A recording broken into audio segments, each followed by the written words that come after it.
Did you know that June is National Fresh Fruit and Vegetable Month? And since we live here in beautiful Southwest Florida, it's the perfect place to start your own vegetable and herb garden, right? And we have just the place to help. Over at the Edison Ford Winter Estates, they have horticulturists ready to turn you into a gardening professional. Let's see how green your garden can grow in today's gardening go-tos. Take a look.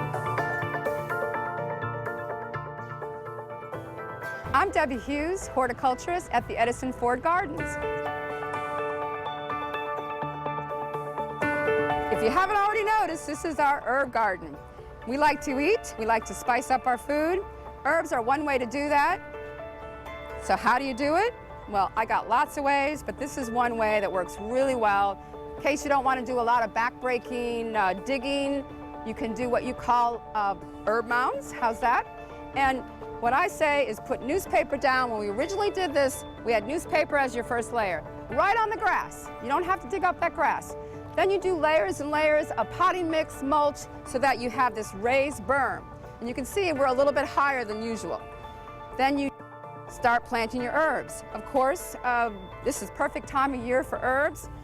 We have different kinds. Some are medicinal. This is Goticula. We have African blue basil, which I'm going to plant later on. We have other kinds of basils. We have mints. We have rosemary. We have more rosemary. We have another type of oregano. So you can see this is any kind of garden that you can put by your front door, by your kitchen door. And then I'm going to show you other ways we can do it too. This is your garden go-to. This is another way of doing your growing. Instead of down on your hands and knees and the berm that we just saw, we're going to do a raised bed garden. Now this one's very raised. We did a little extra because this is the best part about this. We sit down. Doesn't everybody like to sit in the garden and check everything out? So when I'm going to plant this basil we talked about, I'm going to check the roots and see how everything looks. For instance, this one, which is a chive, look at those roots, way too tight. We want to just tease them a little bit. This one, no problem. We can dig a nice little hole, and you got to think about how big the plant will get. This plant will get about 2 feet wide and 2 feet tall. So I'm going to give it that space for these peppers. I'm going to put it over a little bit further. So I know it's going to grow here to fill in. So don't put things too tight. Everything needs some sun. Everything needs a little bit of airflow. Just pat the dirt around it. And you see we got some good compost right here. Chives and basil like to be planted next to each other. They're good companion plants.